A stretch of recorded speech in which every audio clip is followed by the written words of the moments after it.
Enzo, descends, hein. Je te signale que c'est le plus grand salon d'objets et de décoration du monde, donc on a pas mal de taf.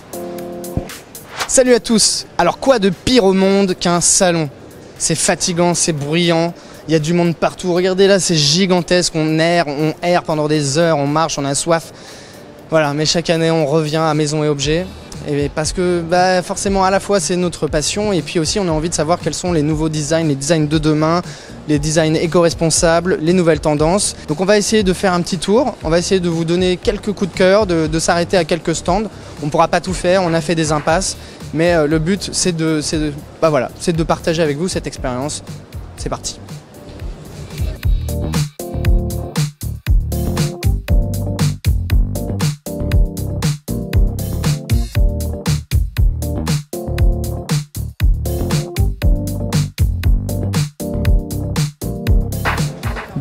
Du bois, encore du bois. Et oui, le bois est partout au salon Maison et Objets. Ici, d'ailleurs, c'est assez intéressant parce que tout paraît un peu vintage, comme vous pouvez le voir autour de nous. Les meubles ont l'air assez anciens et pourtant ils sont neufs et ils sont faits à partir de bois recyclé, donc de chutes de bois qui proviennent de ports, de bateaux, de maisons, d'un peu partout. Dont certaines pièces sont, même la plupart des pièces en fait, sont uniques.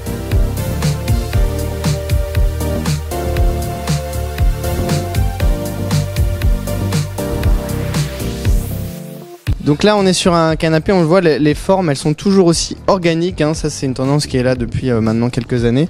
Vous avez vu ces formes, on n'est pas du tout sur quelque chose de dur, au contraire on est sur quelque chose d'assez doux. En plus la matière rend évidemment l'objet encore plus cosy.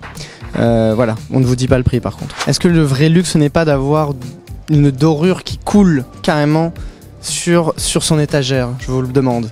Très Dali évidemment dans l'esprit, cette petite coulure dorée, on aime beaucoup. C'est du luxe finalement, voilà, c'est du luxe abordable peut-être. Où est-ce que je vais manger moi? Il y a un truc qui a l'air pas mal là. Je vais commencer par ça, tiens. Ouais, c'est pas mal. Alors là on est sur un stand de lampes minimalistes d'origine italienne, voilà, qui nous a un peu tapé dans l'œil parce que c'est assez étonnant et original.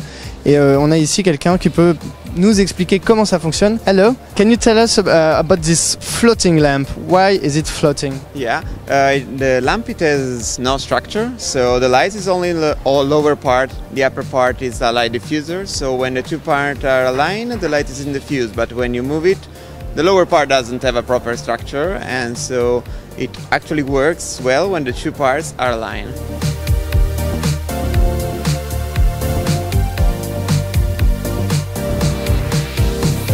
Oui, le salon Maison et Objets, c'est surtout passer du temps dans des canapés. C'est le principal intérêt. Alors là, vous le voyez, on est dans du mobilier d'extérieur. On en trouve pas mal sur le salon. Et la tendance, évidemment, c'est un mobilier extérieur de plus en plus cosy. On fait presque plus la différence avec le mobilier d'intérieur, un canapé d'intérieur. Vous le voyez, là, on voit quand même que c'est du bois, voilà, évidemment.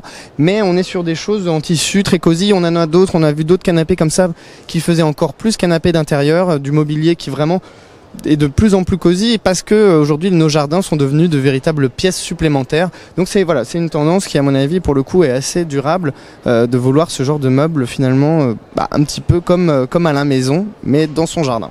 Nous sommes ici face à une espèce d'arbre de lampe qui nous a un petit peu intrigués. Alors, ce qui est intéressant, vous voyez, c'est que ce sont des LED. On voit à la base de l'ampoule des petits anneaux en LED et ils se reflètent les uns sur les autres. Donc, du coup, quand on les aménage, par exemple comme sur cet arbre, mais on peut imaginer en plafonnier, on a les reflets. On a presque l'impression qu'à l'intérieur des ampoules, il y a d'autres anneaux lumineux. Donc, ça donne cette espèce d'effet un peu onirique qui est assez étonnant. À noter aussi que les douilles sont réalisées en résine et en imprimante 3D. Voilà. Donc c'est une entreprise hollandaise qui réalise ce type de luminaire.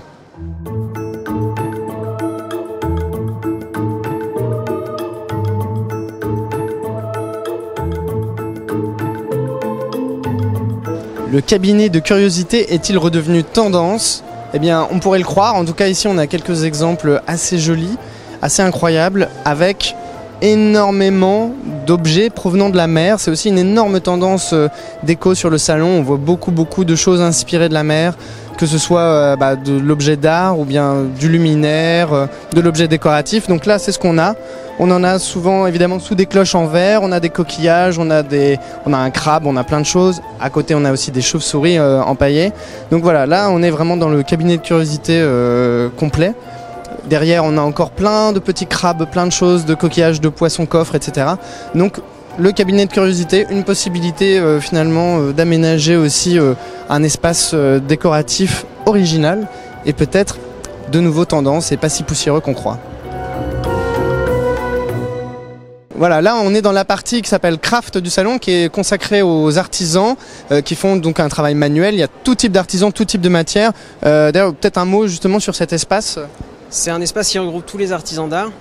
Donc on a métal, céramique, pierre, bois, métal, donc vraiment il y a toutes les matières, il y a tous les savoir-faire ici. Alors nous on s'est arrêté là parce qu'on a vu donc ces tables très spécifiques, parce que vous êtes ébéniste et vous travaillez donc le bois et les mobiliers en bois. C'est ça, tout à fait, on travaille le bois massif, sculpté à la main, donc chaque pièce est unique, différents outils de taillage de matière, donc il n'y a pas de commande numérique et voilà, différentes pièces sur mesure.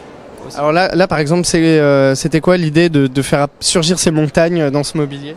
L'idée c'était de consacrer une partie utilitaire à de l'artistique, de pouvoir faire perdre son regard sur le mobilier et de questionner autour aussi du mobilier, apporter une partie artistique sur le design. Voilà. On peut quand même l'utiliser, il est fait pour être utilisé. Il est fait pour être utilisé, il y a une finition dessus, c'est un mobilier, on est ébéniste, donc on a à cœur que le meuble soit utilitaire aussi, voilà, surtout.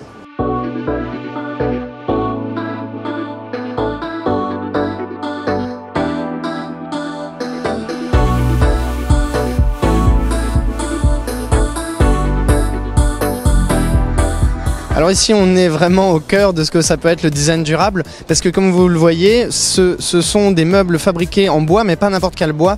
C'est un bois qui a fossilisé, qui s'est pétrifié, qui est donc devenu de la pierre. Alors il n'y a pas eu grand chose à faire à part évidemment le déterrer. C'est du bois qui vient de sous la terre, sous la boue, notamment en Indonésie et en Thaïlande pour la plupart.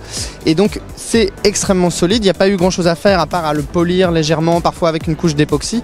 Mais sinon voilà, on a du bois pétrifié brut, avec des formes brutes et organiques encore une fois.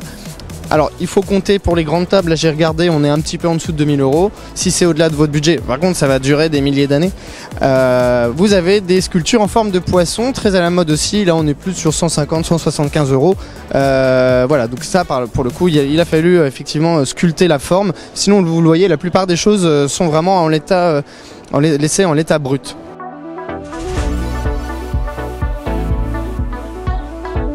Hey! Alors voilà, on s'arrête ici parce que ça nous a un petit peu attiré l'œil. Ce sont des luminaires réalisés à partir de bois, mais pas n'importe quel bois. En réalité, c'est une agglomération de déchets, de bois qui sont des détritus de forêts françaises ou portugaises. Et donc on peut les agglomérer et en faire de nouveaux objets comme ces lampes qui se vendent à entre 150, 250 €, parfois un petit peu plus en fonction de la taille. Vous voyez, il y a des tailles vraiment très très grandes. C'est une démarche écologique, donc c'est aussi 100% made in France. Et on est sur quelque chose, voilà, une entreprise marseillaise. Donc on avait envie un petit peu de souligner cette initiative au salon Maison et Objets.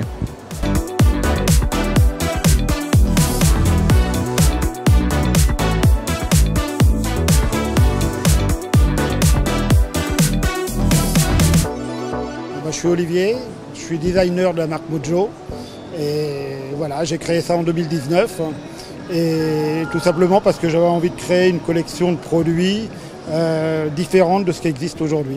Et je voulais faire des choses qui apportent le sourire, la bonne humeur, qui soient aussi bien des produits qu'on puisse mettre dans le jardin, à l'intérieur, et des produits qui soient design. Donc c'est pour ça aujourd'hui on estime que c'est un produit de luxe, mais il apporte le sourire, la bonne humeur, donc il vient fun. Ce sont des plateaux de verre ou des plateaux en PMMA, c'est des pièces en inox, et après ce sont des coussins qui sont en TPU, qui sont garantis 20 ans, qui sont éco-responsables puisque c'est biodégradable, il faut le savoir, et c'est surtout très résistant puisque aujourd'hui pour percer un coussin comme ça, il faut y aller avec un couteau ou un ciseau, autrement on ne peut pas les percer, et on garantit 20 ans nos coussins. Et chaque produit est signé, numéroté. Okay. Voilà. Alors là, je crois qu'un des thématiques du salon, c'était le nouveau luxe. Est-ce que dans quoi ça veut dire quoi le nouveau luxe? Le nouveau luxe pour le salon, je ne sais pas ce que ça veut dire. C'est pas moi qui ai fait la communication du salon. Moi, j'ai fait le luxe devient fun. Alors, est-ce que c'est le nouveau luxe? Oui, c'est peut-être le nouveau luxe. C'est peut-être pour ça qu'ils nous ont mis un prix pour qu'on vienne nous voir, parce que peut-être qu'on est le nouveau luxe. D'accord. Donc je vais essayer pour voir un petit peu comment on se... Ah oui, on rebondit presque. Ah oui, on avait dit, est-ce qu'on peut changer la pression de... Oui, on peut régler la pression comme on veut. Il y a une pompe électrique au moment du montage. Une fois que vous l'avez gonflé, vous n'avez plus à y toucher. Et vous l'avez gonflé en fonction de ce que vous souhaitez. Voilà, ça y est, c'est fini. On n'a pas eu le temps de tout voir. Vraiment, Maison et Objets, c'est un énorme salon. On termine par mon dernier canapé. Et oui, un petit peu de rotin parce que c'est toujours à la mode, ça ne s'arrête jamais. On a beaucoup apprécié déambuler, on a essayé un petit peu de vous montrer 2, 3, 4, 5 coups de cœur qu'on a eu. Si la vidéo vous a plu, n'hésitez pas à la liker, à la partager, à vous abonner à notre chaîne YouTube. Et puis nous, on vous dit à la semaine prochaine pour un nouveau reportage. On a dit stop, on arrête, mais ça, super génial. 18-39, vous êtes bien les gars. C'est pas moi qui le dis.